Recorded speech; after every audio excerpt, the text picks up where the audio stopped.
السلام علیکم، میں ہوں آپ کی ہوسٹ زرتاشا گل اور پیش کرنے جا رہی ہوں پارٹ نمبر 6۔ ناول نیم ہے مقناص اور رائٹر ہیں سائمہ بختیار۔ گاڑی کے اندر کی لائٹس بند تھیں۔ وہ غصے اور ضد میں آگے نکل آئی تھی۔ جبھی کسی ہاتھ نے اسے گاڑی میں کھینچا تھا۔ وہ 7 سال کی ایک نازک سی بچی تھی، جھٹکے سے گاڑی میں گری۔ گاڑی تیز رفتاری سے آگے بڑھ رہی تھی۔ وانیا نے تھوڑی دیر آنکھیں پھاڑ پھاڑ کر دیکھنے کی کوشش کی۔ اب اندھیرے میں بھی اسے دکھائی دینے لگا تھا۔ گاڑی میں 4 لڑکے بیٹھے تھے، جن میں سے ایک کی گود میں وانیا اس وقت بیٹھی ہوئی تھی۔ اس لڑکے نے وانیا کا منہ کس کر پکڑا ہوا تھا۔ گاڑی سیدھے میرے بنگلے کی طرف لے چل فرحان، ماما بابا شہر سے باہر ہیں، وہاں کوئی مسئلہ نہیں ہوگا۔ فرنٹ سیٹ پر موجود لڑکا گاڑی ڈرائیو کرتے لڑکے سے بولا تھا۔ وانیا بچی ضرور تھی، لیکن اتنی بھی چھوٹی نہیں تھی کہ سمجھ نہیں سکتی۔ اس نے خود کو چھڑوانے کے لیے زور آزمائی کی، جس کا نتیجہ یہ نکلا کہ اس لڑکے نے مزید وانیا کو کس کر اپنے قریب کیا اور اس کے گالوں کو چوم لیا۔ ایک عجیب سی مہک نے وانیا کو گھیرا تھا۔ وہ بہکتے ہوئے امیر زادے شراب کے نشے میں تھے۔ وانیا کسمسا کر رہ گئی۔ گاڑی کچھ ہی دیر میں ایک پوش علاقے کے بنگلے میں داخل ہو گئی۔ وہ ٹیکسی سے اتر کر کرایہ دے رہی تھی جب ڈرائیور نے اسے منزل مل جانے کی دعا دی۔ مجھے انصاف چاہیے بابا، میں چاہتی ہوں خدا میرے ساتھ انصاف کرے، وہ دکھ سے کہتی بچی ہوئی رقم واپس لینے لگی۔ نہ بیٹا نہ، خدا سے کبھی انصاف نہ مانگنا، مانگنا ہے تو رحم مانگو۔ اگر اس نے انصاف کیا تو خسارہ اٹھاؤ گی۔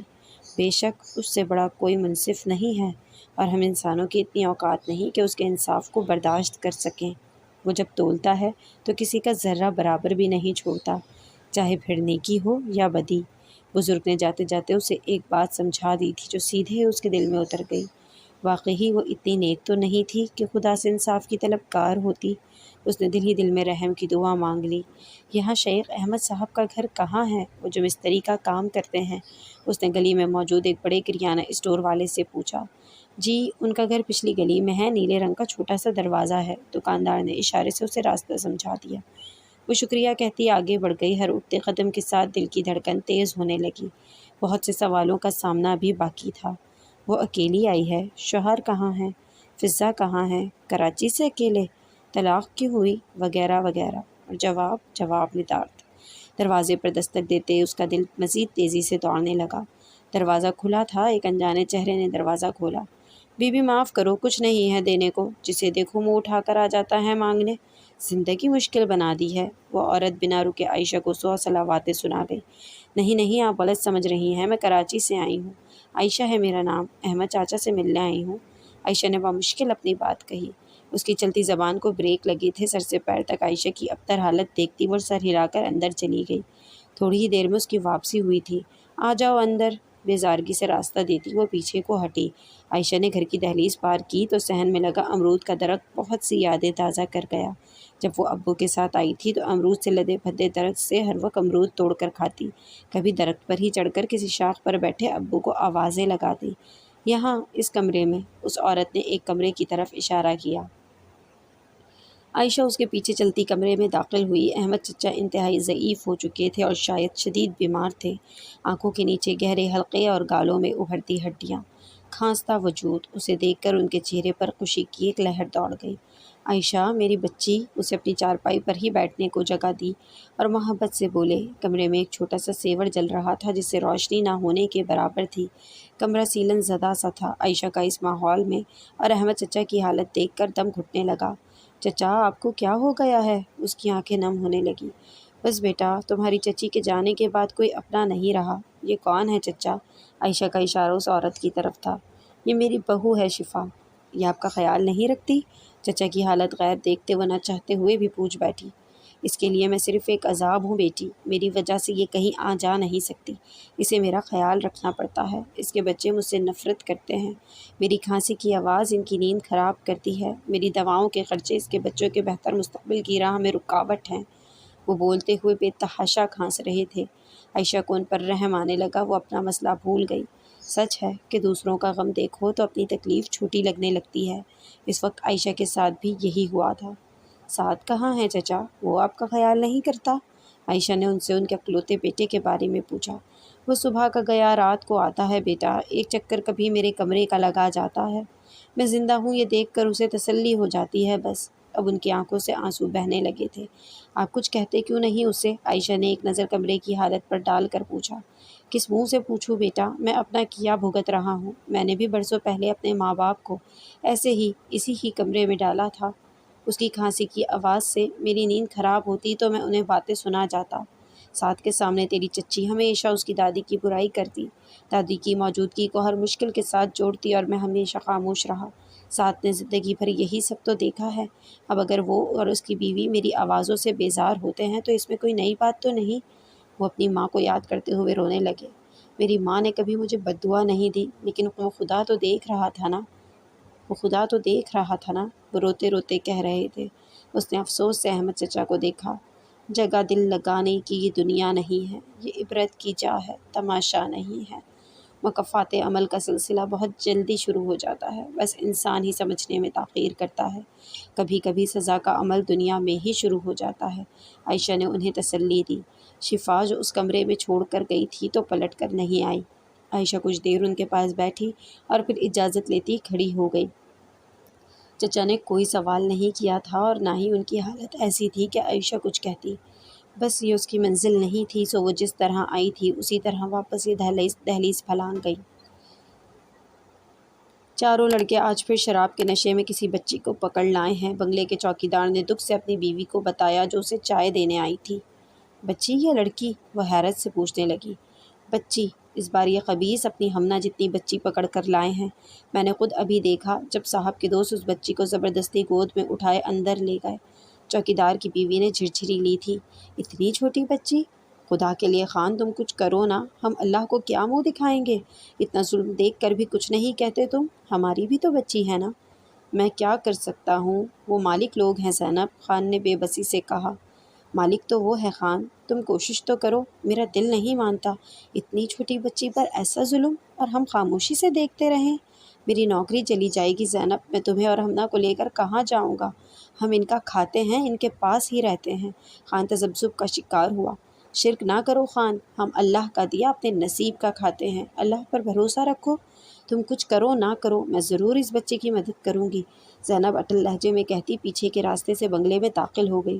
خان نے گہرا سانس بھرا تھا، وہ جانتا تھا زینب کو روکنا ممکن نہیں۔ اس نے ٹھان لی تو وہ کر گزرے گی، مگر وہ خود دروازے پر ہی بیٹھا رہا۔ وہ چاروں نشے میں چور لاؤنج میں کھڑے آپس میں لڑ رہے تھے۔ پہلے مجھے جانے دو۔ نہیں، پہلے میں جاؤں گا۔ ہمیشہ پہلے تو ہی جاتا ہے، اب میری باری ہے۔ ان کی تو میں جاری تھی، ہر کوئی پہلے پہلے کی رٹ لگائے دوسرے کو دھکا دے رہا تھا۔ زینب جانتی تھی بچی کس کمرے میں بند ہوگی، وہ دبے پاؤں چلتی اس کمرے میں پہنچ گئی۔ دروازہ کھلا ہوا تھا، لیکن وہ پھول سی معصوم بچی رسی سے بندھی ہوئی بستر پر پڑی تھی، اس کے منہ میں بھی رومال ٹھونسا گیا تھا۔ زینب نے آگے بڑھ کر اسے اسی حالت میں گود میں اٹھایا اور کمرے میں موجود پچھلا دروازہ آہستہ سے کھول کر باہر لان میں نکل آئی۔ پانیاں پھٹی پھٹی آنکھوں سے اسے دیکھ رہی تھی۔ میں تمہیں بچا لوں گی، بس شور نہ کرنا، وہ دبے لفظوں میں اسے سمجھاتی سرونٹ کوارٹر کی طرف بھاگی تھی۔ وہ ناکام چچا کے گھر سے نکل آئی تھی، لیکن آگے کے راستوں سے نا واقف، کوئی امید کی کرن نہیں تھی۔ مایوسی کی چادر دھیرے دھیرے اسے اپنی لپیٹ میں لینے لگی۔ وہ چلتی چلتی مین روڈ پر آ پہنچی۔ بیٹی، ٹیکسی ڈرائیور نے آواز دی تھی۔ بابا آپ ابھی تک یہیں ہیں؟ وہ پوچھ بیٹھی۔ جی بیٹی، واپسی کی سواری نہیں لگی، ابھی تک تو یہیں منتظر کھڑا ہوں اپنی نصیب کی روزی کے لیے۔ وہ شفقت سے مسکراتے اسے بالکل اپنے ابو جیسے لگتے۔ کیا ہوا، تمہارے چچا کا گھر نہیں ملا؟ عائشہ کے چہرے کی پریشانی وہ دیکھ سکتے تھے۔ گھر تو مل گیا، لیکن منزل نہیں ملی، مجھے رہنے کے لیے کوئی مناسب جگہ چاہیے۔ آپ تو اتنے سالوں سے ٹیکسی چلاتے ہیں بابا، کیا آپ میری مدد کر سکتے ہیں؟ حالات سے مجبور وہ ان سے ہی مدد مانگ بیٹھی۔ بیٹی، جب بھی کوئی لڑکی دوسرے شہر سے نوکری کی غرض سے آتی ہے تو ہم اسے اسٹیشن سے سیدھے ہاسٹل اتارتے ہیں۔ میرا تو بچہ بھی ساتھ ہے بابا۔ اس نے گود میں موجود عبداللہ پر نظر ڈالی۔ اللہ نے عبداللہ کو بہت سکون والا بچہ بنایا تھا۔ وہ بالکل نہ روتا تھا، جب بھوک لگتی ہاتھ پیر چلاتا، کبھی کبھی تھوڑا سا روتا تو ہلاتے ہی چپ ہو جاتا۔ بیٹی، ایسے بھی ہاسٹل ہوتے ہیں جہاں بچوں کے ساتھ رہ سکتے ہیں، اگر تم کہو تو میں لے چلتا ہوں۔ وہ ٹیکسی کا دروازہ کھول کر اسے دیکھنے لگے۔ جی لے چلیں، بس یہی ایک راستہ رہا تھا، اب اس کے پاس تو سوچنے کی گنجائش بھی نہیں تھی۔ جلد ہی وہ سنت نگر ابدالی چوک سید ہاسٹل کے باہر کھڑی تھی۔ وہ صبح ہوٹل سے نکلی تھی اور اب شام کے 4 بجے تھے۔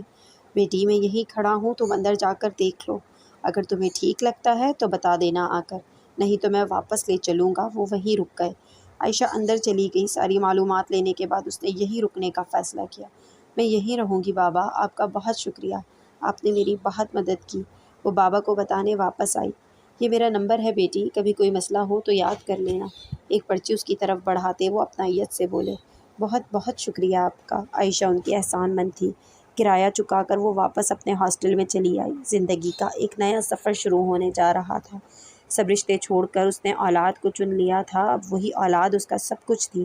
آج اس نے ایک نیا سبق بھی سیکھا تھا، سب مرد موگیز جیسے نہیں ہوتے، سب مرد عامر بھی نہیں ہوتے، کچھ ٹیکسی والے بابا جیسے بھی ہوتے ہیں، بے لوث محبت کرنے والے، بے غرض ساتھ نبھانے والے۔ زینب بھاگتے ہوئے سرونٹ کوارٹر میں آئی تھی، جلدی سے دروازے کو کنڈی چڑھائی، اب اس کی جان میں جان آئی تھی۔ بیڈ پر وانیا کو لٹا کر اسے خاموش رہنے کا اشارہ کرتی وہ اس کی رسیاں کھولنے لگی۔ تھوڑی ہی دیر میں وانیا کے ہاتھ پیر وہ کھول چکی تھی۔ وانیا بالکل چپ تھی۔ میری بات سنو بچی، ابھی وہ لوگ تمہیں ڈھونڈیں گے، میں تمہیں چھپا لوں گی، بس تم شور نہ کرنا، پھر میں تمہیں تمہاری اماں کے پاس چھوڑ آؤں گی، سمجھ گئی نا؟ زینب نے آہستہ سے وانیا کو سب سمجھایا۔ وانیا نے سر ہلا دیا، وہ بہت ڈری ہوئی تھی۔ زینب نے حمنہ کے کپڑے وانیا کو پہنائے اور اسے وانیا کے ساتھ ہی بستر میں لٹا دیا۔ حمنہ گہری نیند میں تھی، تھوڑی ہی دیر میں وانیا کو بھی نیند آ گئی۔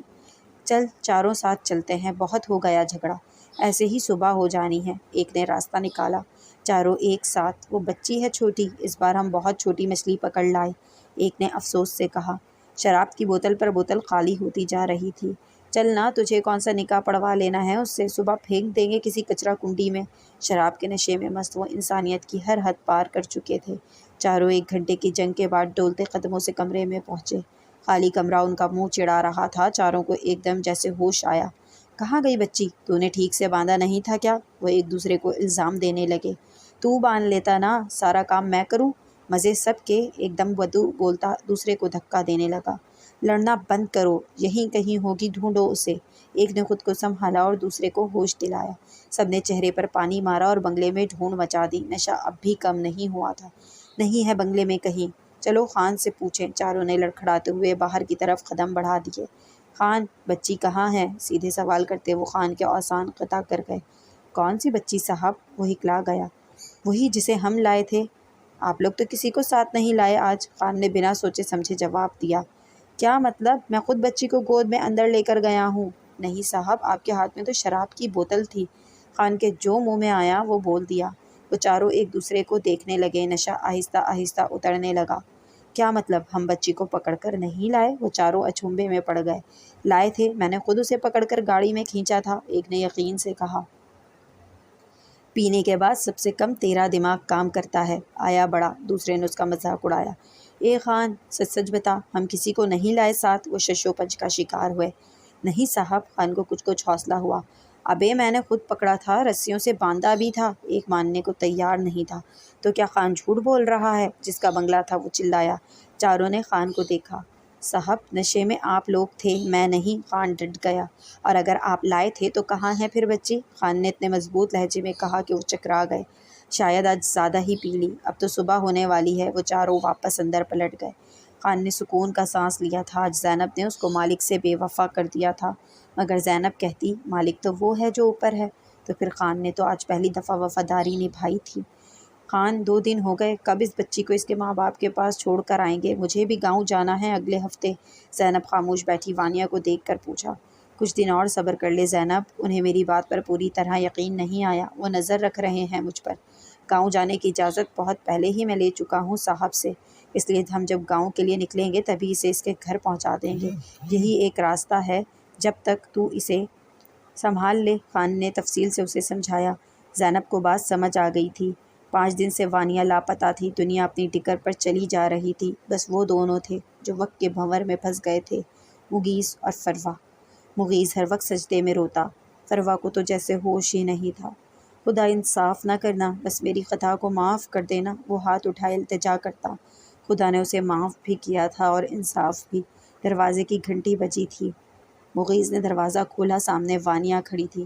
حساب برابری کا ہوا تھا، جتنا اس نے بویا تھا اتنا ہی اس نے کاٹ بھی لیا تھا۔